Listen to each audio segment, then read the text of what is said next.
The question is, if you get a cloth dripping wet without gravity and you wring it out, what's going to happen? What will happen to a wrung out cloth? So, and I had to use equipment that was here on board the space station.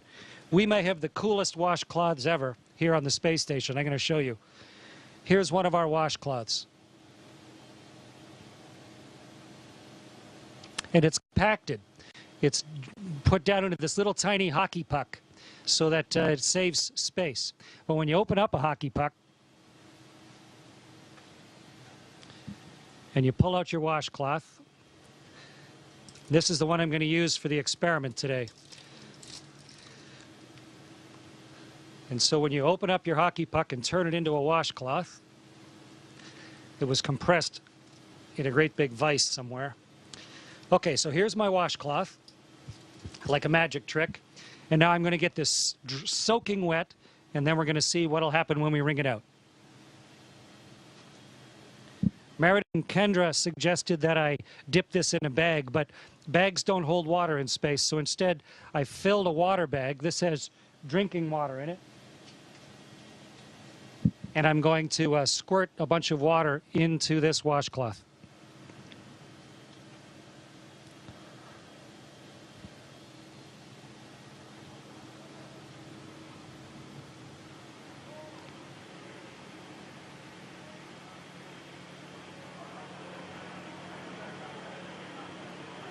Okay, so here's a soaking wet washcloth.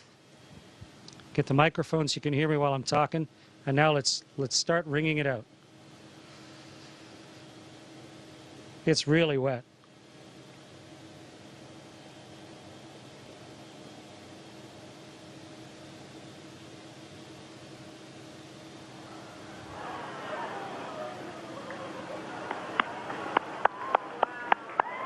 It's becoming a tube of water.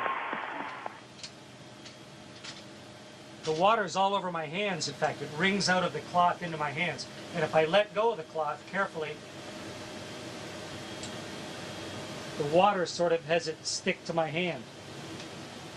Okay, so the experiment worked beautifully. And the answer to the question is the water squeezes out of the cloth, and then because of the surface tension of the water, it actually runs along the surface of the cloth and then up into my hand, almost like you had Jell-O on your hands or gel on your hand, and it'll just stay there.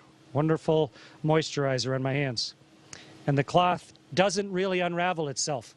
It just stays there floating like a dog's chew toy, soaking wet. Great experiment, worked perfectly. Meredith and Kendra, congratulations. Great idea.